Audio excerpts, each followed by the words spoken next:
നമ്മള് പ്രോബബിലിറ്റിയുടെ MCQs ആണ് ഇന്ന് നോക്കാൻ പോകുന്നത്. അതായത് കുറച്ച് ഒന്നോ രണ്ടോ വളരെ കുറച്ച് നമുക്ക് അതിന്റെ ബേസ് ആയിട്ട് കഴിഞ്ഞ ക്ലാസ്സുകളിൽ നമ്മൾ പോയ തിയറിയോട് ബേസ് ചെയ്തിട്ടുള്ള പ്രോബ്ലം സെഷൻസ് ആണ് നമ്മൾ ഇന്ന് നോക്കാൻ പോകുന്നത്.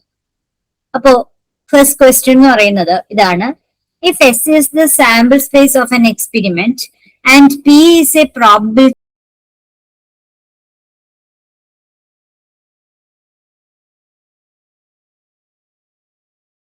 measure, which of the following must always hold? Question ഇതാണ്, എന്താ? If S is the sample space of an experiment, ഒരു എക്സ്പെരിമെന്റിന്റെ സാമ്പിൾ സ്പേസ് ആണ് S എന്ന് പറയുന്നത്. P എന്ന് പറയുന്നത് അതിന്റെ പ്രോബബിലിറ്റി ആണ്. P is a probability measure. Which of the following must always hold? എപ്പോഴും ഹോൾഡ് ചെയ്യുന്നതിനകത്ത് ഏതാണ് എന്നാണ് നമ്മുടെ കണ്ടീഷൻ ചോദിക്കുന്നത്. First one, 0 less than or equal to P of A less than near equal to 1. For any event A, P of S is equal to 1. P of A union B equal to P of A plus P of B for any events AB. Select the correct answer. 1 and 2 only, 1 and 3 only, 2 and 3 only, 1, 2, 3. ഏതായിരിക്കും answer? നമുക്കറിയാം പ്രോബിലിറ്റിയുടെ value എപ്പോഴും ലൈ ചെയ്യുന്നത് 0ക്കും 1നും ആണെന്നറിയാം. അപ്പൊ first statement എന്തായാലും true ആണ്. രണ്ടാമത്തത് P of S is equal to 1. That means total probability എപ്പോഴും 1 ആണ്. അതും നമുക്കറിയാം. അപ്പോ P of A union B equal to P of A plus P of B, അതും അറിയാം. പക്ഷെ അവിടെ ഒരു ചെറിയൊരു പ്രശ്നമുണ്ട്. എന്താണ്? Four any events A and B, അല്ലെ? ഏതൊരു ഇവന്റ് എയും ബിയും എടുത്താലും P of A union B എന്ന് പറയുന്നത് P of A plus P of B ആണോ? നമുക്കറിയാം ഏതൊരു ഇവന്റ് എടുത്താലും അല്ലല്ലേ. ഇപ്പൊ എയും ബിയും മ്യൂച്വലി എക്സ്ക്ലൂസീവ് ആണെങ്കിൽ, അല്ലെ? അങ്ങനെയാണ് നമ്മൾ പഠിച്ചിട്ടുള്ളത്, അല്ലെ? If A and B R mutually exclusive then probability of A union B is equal to probability of A plus probability of B. അതായത് മ്യൂച്വലി എക്സ്ക്ലൂസീവ് എന്ന് പറയുമ്പോൾ probability of A intersection B എന്തായിരിക്കും? 0 ആയിരിക്കും, അല്ലെ? അതായത് A intersection B null set ആയിരിക്കും. അപ്പൊ അങ്ങനെയുള്ള കേസിലാണ് probability of A union B equal to probability of A plus probability of B ആണ്. അപ്പൊ for any events A and B, probability of A union B is not equal to probability of A plus probability of B. ഏതൊരാണെങ്കിലും എന്താണ്? Probability of A union B is equal to P of A plus P of B minus P of A intersection B. അതാണ് നമ്മുടെ form എന്ന് പറയുന്നത്. അപ്പൊ ഇതിനകത്ത് ഏത് answer? 1 and 2 only, അതല്ലേ answer വരുന്നത്. അപ്പൊ option A answer 1 and 2 only. Clear ആണോ? അപ്പോ നമ്മൾക്ക് വായിക്കുമ്പോ എല്ലാം ഒരേപോലെ തോന്നും, പക്ഷെ നമ്മൾ അവിടത്തെ അത് ക്ലിയർ ആയിട്ട് നോക്കുക. P of A union B is equal to P of A plus P of B, but in the case of if A and B are mutually exclusive. Okay ആണല്ലോ? Answer A. കാരണം നമ്മൾ ഇതെല്ലാം axioms നമ്മൾ പറയുന്നുണ്ട്, പക്ഷെ activity hold only for mutually exclusive events. അതാണ് അവിടുത്തെ reason എന്ന് പറയുന്നത്. Then second one, if P of A equal to 0.4, P of B equal to 0.5 and P of A intersection B equal to 0.2, find P of A union B. ഏറ്റവും എളുപ്പമുള്ള question ആണ്, അല്ലെ? എന്താണ്? P of A union B കണ്ടുപിടിക്കാനാണ്. നമുക്കറിയാം P of A union B എന്ന് പറയുന്നത് എന്തിന് equal ആണ്? P of A plus P of B minus P of A intersection B. എല്ലാം കറക്റ്റ് ആയിട്ട് നമുക്ക് തന്നിട്ടുണ്ട്, അല്ലെ? P of A യുടെ സ്ഥാനത്ത് എന്ത് തന്നിട്ടുണ്ട്? 0.4 തന്നിട്ടുണ്ട്. P of B യുടെ സ്ഥാനത്ത് എന്ത് തന്നിട്ടുണ്ട്? 0.5 തന്നിട്ടുണ്ട്. P of A intersection B യുടെ സ്ഥാനത്ത് എന്ത് തന്നിട്ടുണ്ട്? 0.2 തന്നിട്ടുണ്ട്. അതായത് 0.9 മൈനസ് 0.2, അതായത് ആൻസർ എന്താ വരിക? 0.7. അതായത് option answer 2A 0.7. Direct question ആണ്. ഡയറക്റ്റ് ആയിട്ട് നമ്മുടെ ഇത് അപ്ലൈ ചെയ്താൽ മാത്രം മതി. യൂസിങ് അഡിഷൻ തിയറം അപ്ലൈ ചെയ്താണ് നമുക്കിത് കിട്ടിയിരിക്കുന്നത്. ഓക്കെ ആണല്ലോ? Then next one, 2 events A and B are independent. 2 events independent ആണെങ്കിൽ എന്താണ് കണ്ടീഷൻ? അല്ലെ? എന്താ? P of A intersection B equal to P of A plus P of B, P of A intersection B equal to P of A into P of B, P of A union B equal to P of A into P of B, P of A equal to P of B. രണ്ട് events independent ആണെങ്കിൽ നമുക്കവിടെ confusion വരുന്ന option അല്ലേ, P of A into P of B ആണ്. അപ്പൊ എന്തിലാണ് P of A intersection B equal to P of A into P of B, അതായത് option B ആണ് നമ്മുടെ ആൻസർ. അതായത് രണ്ട് ഇവന്റ്സ് ഇൻഡിപെൻഡന്റ് ആണെങ്കിൽ അതിന്റെ നമുക്ക് എന്ത് ചെയ്യാം, P of A intersection B എന്ന് പറയുന്നത് എങ്ങനെ എഴുതാം, P of A into P of B എന്ന് നമുക്ക് എഴുതാൻ പറ്റും.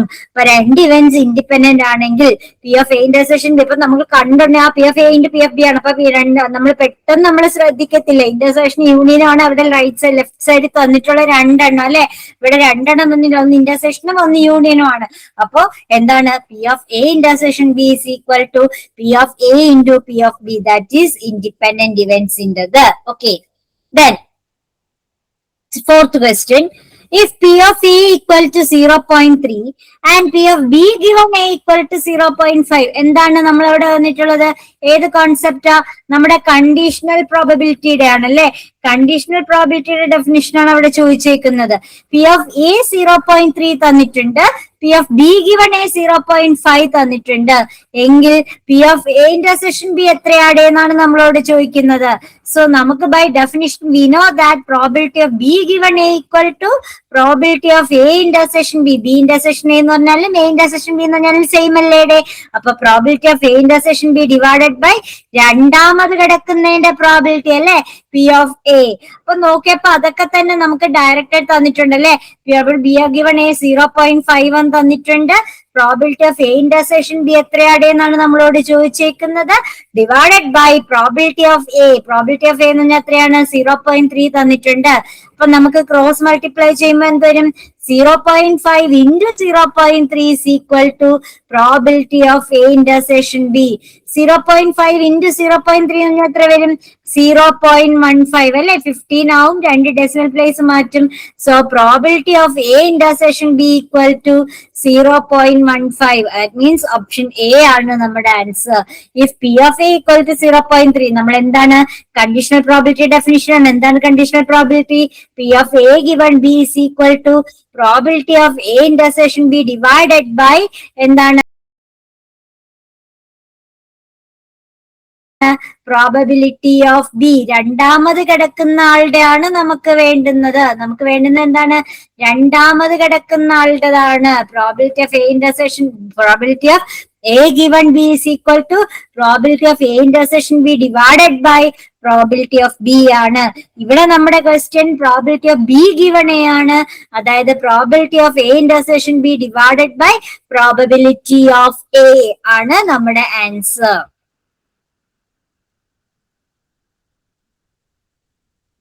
ഇനി next question, if A and B are mutually exclusive events, A യും B mutually exclusive events ആണ്, P of A equal to 0.4, P of B equal to 0.3, then P of A intersection B equals.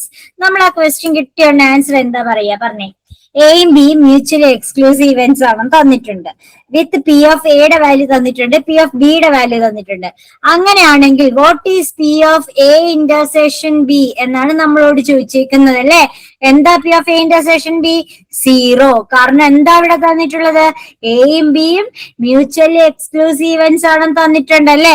പക്ഷെ നമുക്ക് പെട്ടെന്ന് തോന്നുന്നു നമ്മൾ ആ P of A intersection B equal to P of A plus P of B അല്ലെ. പക്ഷെ അല്ല, P of എന്താണ്, A യൂണിയൻ B ആണ് എന്തിന് equal, P of A plus P of B ആണ്. മ്യൂച്വലി എക്സ്ക്ലൂസീവ് ഇവന്റ്സ് പറയുമ്പോൾ A intersection B എന്താണ്, null set ആണ്. സോ അതിന്റെ പ്രോബബിലിറ്റി എന്ന് പറയുന്നത് എന്താണ്, 0 ആണ്. So the answer is option A 0 അല്ലെ. ഓപ്ഷൻ എ 0 ആണ് ആൻസർ. അപ്പൊ എന്താണ് probability of A and B are mutually exclusive events, P of A P of B തന്നിട്ടുണ്ട്, അത് നമ്മൾ തെറ്റിക്കാനാണ് തന്നിട്ടുള്ളത്. P of A intersection B ആണ് നമ്മളോട് ചോദിച്ചേക്കുന്നത്. P of A intersection B യുടെ വാല്യൂ എന്താണ്, 0 ആണ്. Mutually exclusive events cannot occur together, ഒരുമിച്ചുണ്ടാവില്ല. ദാറ്റ് മീൻസ് അതിന്റെ ഇന്റർസെക്ഷൻ എന്താണ്, നൾ സെറ്റ് ആണ്. ഇനി next question, a card is drawn from a standard deck. Standard deck എന്ന് പറയുമ്പോൾ നമുക്കറിയാം എത്ര കാർഡ് ഉണ്ട്, മൊത്തവും 52 കാർഡാണ് ഉള്ളത് അല്ലെ. ഡെക്ക് ഓഫ് കാർഡ്സ് എന്ന് പറയുമ്പോൾ എത്രയുണ്ട്, 52 കാർഡ്സ് ആണ് ഉള്ളത്. What is the probability that it is a face card? അപ്പൊ കഴിഞ്ഞ ക്ലാസ്സിൽ നമ്മൾ പറഞ്ഞു അല്ലെ, 52 കാർഡില് എന്തൊക്കെയുണ്ട്? 26 റെഡ് കാർഡും 26 ബ്ലാക്ക് കാർഡ്സും ഉണ്ട്. ഹാർട്ടും ഡയമണ്ടും ആണ് എന്തെന്ന് പറയുന്നത് റെഡ് കാർഡ്സും, മറ്റേതെന്താണ് ക്ലബ്സും സ്പെയ്ഡ്സും ആണെന്ന് നമ്മൾ പറഞ്ഞു. അതിനകത്ത് ഓരോന്നിലും എന്തൊക്കെയുണ്ട്? കിങ് ഉണ്ട്, ക്യൂൻ ഉണ്ട്, ജാക്ക് ഉണ്ട്, എയ്സ് ഉണ്ടെന്ന് പറഞ്ഞു അല്ലെ, 4 വീതം ഉണ്ടെന്ന് പറഞ്ഞു. ഇതിനകത്ത് ഫേസ് കാർഡ്സ് ഏതൊക്കെയാണ്? ജാക്ക്, ക്യൂന്, കിങ് ഇവയാണ് അല്ലെ. എയ്സ് ഇല്ലാത്ത 3 എന്ത് പറയുന്നത്? ഫേസ് കാർഡ്സ് എന്ന് പറയുന്നത് അല്ലെ. കിങ്, ക്യൂന്, ജാക്ക് ഇവയാണ് ഫേസ് കാർഡ്സ്. അപ്പൊ ഓരോന്നിലും 4 നമുക്ക് ഇത് വരുന്നുണ്ട് അല്ലെ. അപ്പൊ മൊത്തം എത്ര ഫേസ് കാർഡ്സ് ഉണ്ട്? മൊത്തവും 12 ഫേസ് കാർഡ്സ് ആണുള്ളത്. ഈ 4 ഏത് വരുന്നുണ്ട്? ഈ ജാക്കും ക്യൂനും കിങ്ങും വരുന്നുണ്ട്. ഇവിടെ 3 വരുന്നുണ്ട്, ഇവിടെ 3 വരുന്നുണ്ട്, ഇവിടെ 3 വരുന്നുണ്ട്, ഇവിടെ 3 വരുന്നുണ്ട്. ഈ 4 എന്ത് വരുന്നുണ്ട്? 3 വീതം വരുന്നുണ്ട് അല്ലെ. അപ്പൊ മൊത്തവും 12 ഫേസ് കാർഡ്സ് ആണ് നമ്മുടെ കയ്യിലുള്ളത്. അപ്പൊ നമ്മളോട് ചോദിച്ചേക്കുന്നത് എന്താ? What is the probability that it is a face card? Face card ആകാനുള്ള പ്രോബിലിറ്റി എന്താണെന്നാ ചോദിച്ചേക്കുന്നത് അല്ലെ. അപ്പൊ എന്താ? നമ്പർ ഓഫ് ഫേസ് കാർഡ്സ് എന്ന് പറയുന്നത് എത്രയാണ്? 12 ആണ് അല്ലെ. ടോട്ടൽ നമ്പർ ഓഫ് കാർഡ്സ് എത്രയാണ്? 52 ആണ് അല്ലെ. അപ്പൊ പ്രോബിലിറ്റി എന്ന് പറഞ്ഞാൽ എത്രയാണ്? 13 അല്ല, 12/52. എന്താണ്? 12/52 അല്ലെ. 12/52. അപ്പൊ 12/52 അല്ലെ. ഉണ്ടോ? ഉണ്ട്. പക്ഷെ നിങ്ങൾ ഒരു കാര്യം ചിന്തിക്കേണ്ടത്, എപ്പോഴും ഇതിനെ എന്ത് ചെയ്യണം? കോമൺ ആയിട്ടുള്ളതിനെ ക്യാൻസൽ ആക്കിയിട്ട് വേണം എഴുതാൻ വേണ്ടിയിട്ട്. കോമൺ ആയിട്ടുള്ളത് 12/52 നമ്മുടെ ഓപ്ഷനിലുണ്ട്. പക്ഷെ നമ്മൾ നോക്കുമ്പോൾ കോമൺ ആയിട്ട് ആരുണ്ട്? 4 ഉണ്ടല്ലേ. 4 3s are 12. എത്ര വരും? 1 ടൈം 13 വരും അല്ലെ. അതായത് 3/13 ആണ് അല്ലെ. അപ്പൊ ആൻസർ എന്താണ്? Option A 3/13. അപ്പോ നമ്മുടെ ഓപ്ഷനില് അതേ ഉണ്ടെങ്കിൽ അതിന്റെ സിംപ്ലിഫൈഡ് ഫോമും കൂടെ ഉണ്ടോ എന്ന് നോക്കുക കേട്ടോ. എന്നിട്ട് വേണം എഴുതാൻ വേണ്ടിയിട്ട്. കാർഡ് അപ്പോൾ ഒരു കാർഡ് എത്രയാണ്? ഒരു ഡോക്ക് ഓഫ് കാർഡ്സ് എന്നാണ് വരുന്നത്. അതായത് 52 കാർഡ്സ് ആണ്. അതിനകത്ത് എന്താണ്? ഫേസ് കാർഡ് എത്രയാണ്? അപ്പൊ നമ്പർ ഓഫ് ഫേസ് കാർഡ്സ് എത്രയാണെന്ന് ആലോചിക്കുക. അതായത് നമ്മളെ കാർഡിന്റെ കാര്യം നല്ല ഓർമ്മിക്കണം. 52 കാർഡുണ്ട്. 26 റെഡ് ആണ്, 26 ബ്ലാക്ക് ആണ്. റെഡില് ആരൊക്കെയാണ്? ഹാർട്ടും ഡയമണ്ടും ആണ്. ബ്ലാക്കിൽ ആരൊക്കെയാണ്? ക്ലബും സ്പെയ്ഡും ആണ്. 13 വീതം ഉണ്ട്. ഈ ഓരോ 13ലും ആരൊക്കെ ഉണ്ട്? കിങ് ഉണ്ട്, ക്യൂൻ ഉണ്ട്, ജാക്ക് ഉണ്ട്, എയ്സ് ഉണ്ട്. അതിനകത്ത് ആരൊക്കെയാണ്? ജാക്ക്, ക്യൂന്, കിങ് ഇവ 3ആണ് എന്ത് പറയുന്നത്? ഫേസ് കാർഡ്സ് എന്ന് പറയുന്നത്. ഓക്കെ ആണല്ലോ. അപ്പൊ ഈ 4 ഗ്രൂപ്പിലും 3 വീതം ഉണ്ട്. അപ്പൊ മൊത്തം 12 ഫേസ് കാർഡ്സ് ആണുള്ളത്. ടോട്ടൽ 52 ആണ്. അപ്പൊ 12/52 ദാറ്റ് ഈസ് 3/13 ആണ് നമ്മുടെ ആൻസർ എന്ന് പറയുന്നത്. ഓക്കെ ആണല്ലോ. ക്ലിയർ ആവുന്നുണ്ടല്ലോ. അപ്പൊ അടുത്ത ക്വസ്റ്റ്യനിലോട്ട് പോവാം.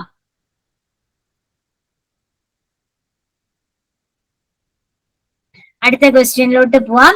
എന്താണ്? Next 7th question. Which of the following statements is not true for probability? പ്രോബബിലിറ്റിക്ക് ട്രൂ ആകാത്തത് ഇതിനകത്ത് ഏതാണ് എന്നാണ് ചോദിക്കുന്നത് അല്ലെ. ഏതാണ്? പറഞ്ഞേ. P of A complement equal to 1 minus P of A ആണല്ലോ. ഒരു സെറ്റും അതിന്റെ കോംപ്ലിമെന്റിന്റെയും കൂടെ ടോട്ടൽ പ്രോബിലിറ്റി എന്ന് പറഞ്ഞാൽ 1 ആണല്ലേ. അപ്പോ പി ഓഫ് എ കോംപ്ലിമെന്റ്, അതായത് നമ്മൾ പഠിച്ചു P of A plus P of A dash is equal to A complement is equal to 1 ആണ്. അപ്പൊ അതിൽ നിന്ന് probability of A complement equal to 1 minus P of A. P of null set, അത് നമ്മൾ പറഞ്ഞു ഇന്റർസെക്ഷൻ നൾ സെറ്റ് ആണെങ്കിൽ അതിന്റെ probability 0 ആണ്. Probability of A intersection B equal to P of A into P of B for all events. എല്ലാ ഇവന്റ്സിനും അത് correct ആണോടെ? അല്ലല്ലേ. കാരണം എന്താ?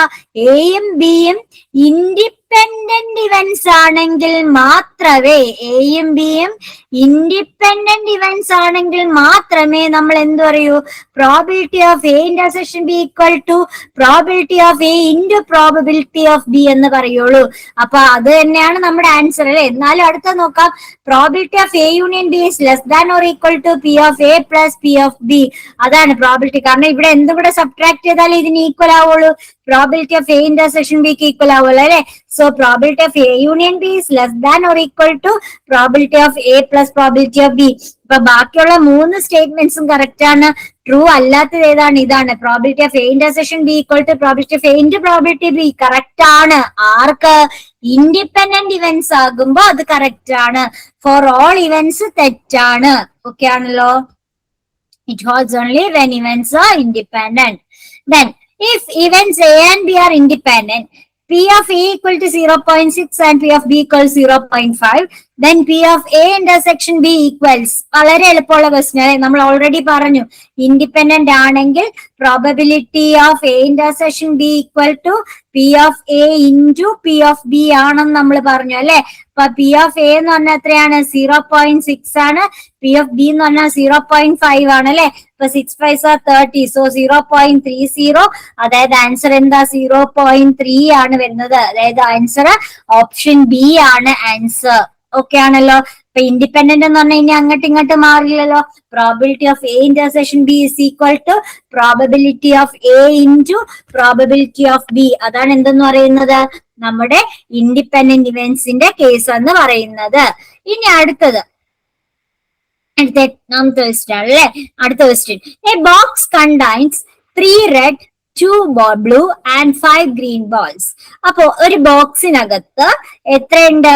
3 റെഡ് ബോൾസ് ഉണ്ട്, 2 ബ്ലൂ ബോൾസ് ഉണ്ട്, 5 ഗ്രീൻ ബോൾസ് ഉണ്ട്. If one ball is drawn randomly, അപ്പൊ ഇതെല്ലാം കൂടി ഇങ്ങനെ കിടക്കാണ്. അതിനകത്ത് നിന്ന് ഒരു ബോൾ നമുക്ക് എടുക്കണം. ആ ബോൾ എടുക്കുമ്പോ probability of getting blue ball കിട്ടുന്നതിന്റെ പ്രോബബിലിറ്റി എത്രയാണ് എന്നാണ് നോക്കുന്നത് അല്ലെ. അപ്പൊ മൊത്തം എത്ര ബോൾ ഉണ്ടെന്ന് നമ്മൾ ആദ്യം നോക്കുക. ടോട്ടൽ ബോൾ എത്രയാ? 5 2 7 3 10 അല്ലെ. മൊത്തം എത്ര ബോൾ ഉണ്ട്? 10 ബോൾ ഉണ്ട്. അതിനകത്ത് ബ്ലൂ ബോൾ കിട്ടുന്നതിൻ്റെതല്ലേ. ബ്ലൂ ബോൾ എത്രയുണ്ട്? 2 എണ്ണം ഉണ്ടല്ലേ. അപ്പൊ probability of getting blue ball കിട്ടുന്ന എത്രയാണ്? മൊത്തം 2 ബ്ലൂ ബോൾ ഉണ്ട്, മൊത്തം 10 ബോൾ ഉണ്ട് അല്ലെ. അപ്പൊ 2/10 എന്ന് പറഞ്ഞാൽ എത്രയാ? 1/5 അല്ലെ. 2 കോമൺ ആയിട്ട് ക്യാൻസൽ ചെയ്ത് കളയാം. സോ നമ്മുടെ ആൻസർ എത്രയാ? ഓപ്ഷൻ എ 1/5 ആണ് നമ്മുടെ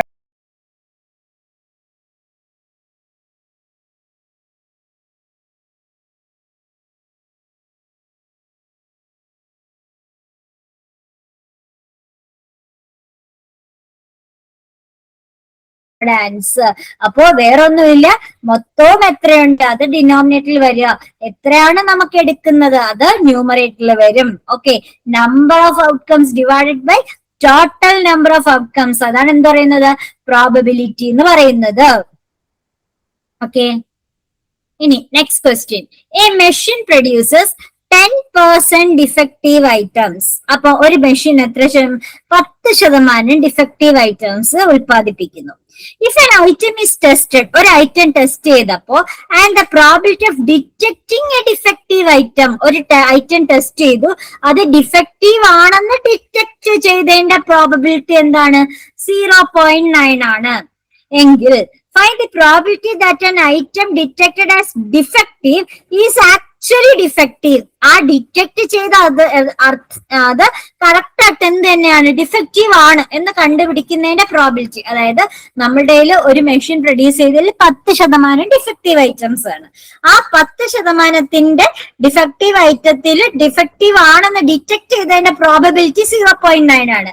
അങ്ങനെ ഡിറ്റക്ട് ചെയ്തത് ആക്ച്വലി യഥാർത്ഥത്തിൽ എന്ത് തന്നെയാണ്? ഡിഫക്റ്റീവ് ആണ് തന്നെ, യഥാർത്ഥത്തിൽ അത് തെറ്റുള്ളതാണ് എന്ന് കണ്ടുപിടിക്കുന്നതിന്റെ പ്രോബബിലിറ്റി എത്ര എന്നാണ് നമ്മുടെ ക്വസ്റ്റ്യൻ അല്ലെ. അപ്പോ അതാണ് നമ്മൾ നോക്കുന്നത്. അപ്പൊ നമ്മൾക്ക് സാധാരണ നമ്മൾ ഇത് എങ്ങനെയാക്കും? ഡി എന്ന് പറയുന്നതാണ് എന്ത് പറയുന്നത്? ഐറ്റം ഡിഫക്റ്റീവ് എന്ന് പറയുന്നത് അല്ലെ. ഡി എന്ന് പറയുന്നതാണ് എന്ത് പറയുന്നത്? ഐറ്റം ഈസ് ഡിഫക്റ്റീവ് എന്ന് പറഞ്ഞ് എടുക്കുന്നത്.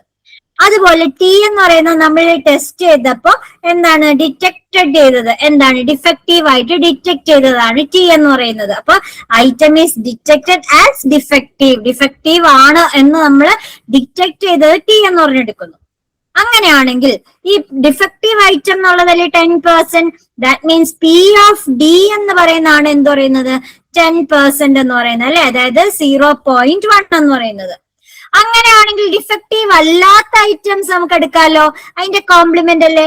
അതായത് 1 - 0.1 എന്താണ്? 0.9 എന്ന് പറഞ്ഞെടുത്തു ആണല്ലോ. ഇനി എന്താ, ഡിഫക്റ്റീവ് ഐറ്റത്തിൽ ആണെന്ന് ഡിറ്റക്ട് ചെയ്തത് അല്ലെ, അതായത് ഡിഫക്റ്റീവ് ആണ് അതിനകത്ത് ഡിറ്റക്ട് ചെയ്തത്, അതായത് ടി ഗിവൺ ഡി ആണ് അല്ലെ, കണ്ടീഷൻ ആണ്. Probability of detecting a defective item is എന്നാണ്. അത് ഡിഫക്റ്റീവ് ഐറ്റം ആണ്, അത് ഡിറ്റക്ട് ചെയ്തതിന്റെ ടെസ്റ്റ്, അതാണ് P of T given D. അതാണ് എത്രയെന്ന് പറയുന്നത് 0.9 എന്ന് പറയുന്നത്.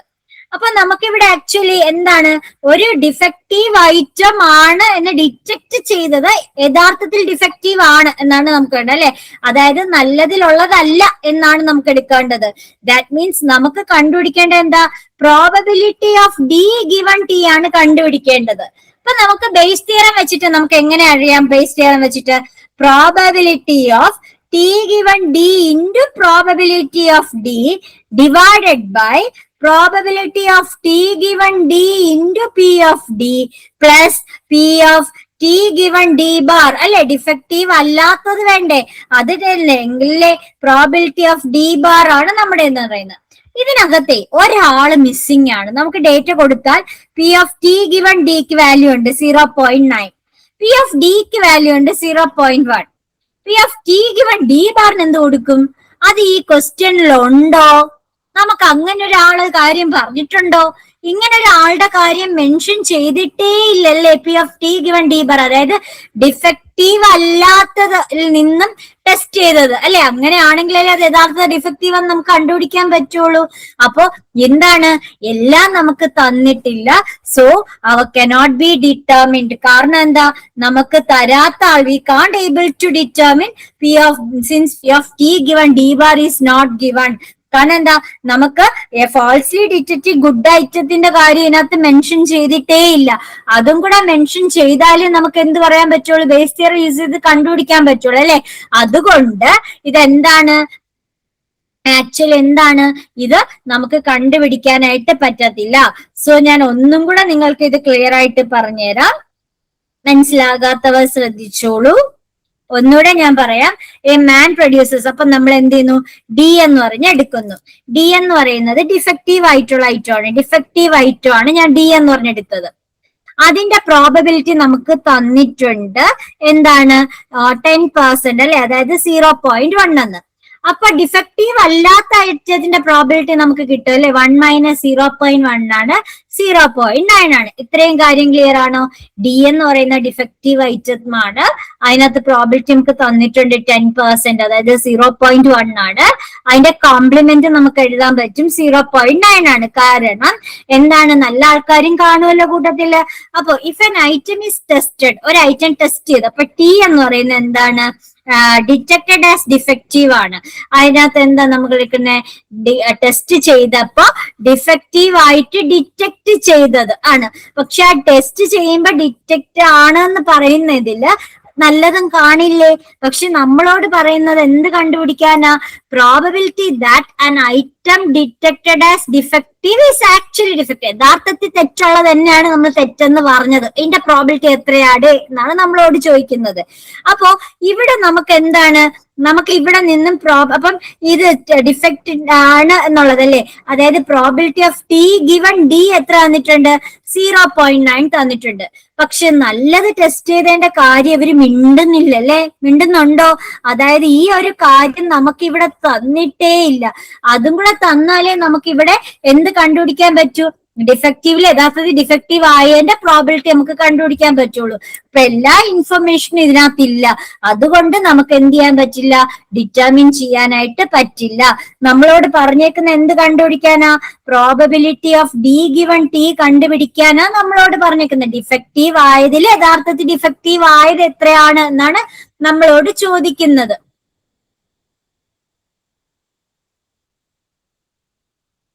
എന്നാണ് നമ്മളോട് ചോദിക്കുന്നത്. അപ്പൊ അത് കണ്ടുപിടിക്കാനായിട്ട് നമുക്ക് പറ്റത്തില്ല അല്ലെ. അതുകൊണ്ടാണ് നമ്മൾ എന്ത് ചെയ്യുന്നത്, ഈ രീതിയിൽ ചെയ്യുന്നത്. ഓക്കെ ആണോ, ക്ലിയർ ആണോ എല്ലാവർക്കും? ഡൗട്ട് ഉണ്ടോ? അപ്പോ ദേവിനുണ്ട് നീഡ് അഡീഷണൽ ഇൻഫർമേഷൻ. കാരണം ഫോൾസ് പോസിറ്റീവ് റേറ്റിനെ കുറിച്ച് നമുക്ക് പറയുന്നില്ല, ഇതൊരു ബേസ് തിയറത്തിന്റെ ആണ്, ഇത് ഇൻകംപ്ലീറ്റ് ഡേറ്റ ആണ്. ഇങ്ങനെയൊക്കെ നമുക്ക് എക്സാമിന് ചോദിക്കാം. കാരണം നമുക്ക് നമ്മളെ തെറ്റിക്കുക എന്നുള്ളതാണ് അവരുടെ മെയിൻ ജോലി. അപ്പൊ അതിനനുസരിച്ചുള്ള രീതിയിലാണ് ഇത് വരുന്നത്. ക്ലിയർ ആണല്ലോ? So we are moving to the next one.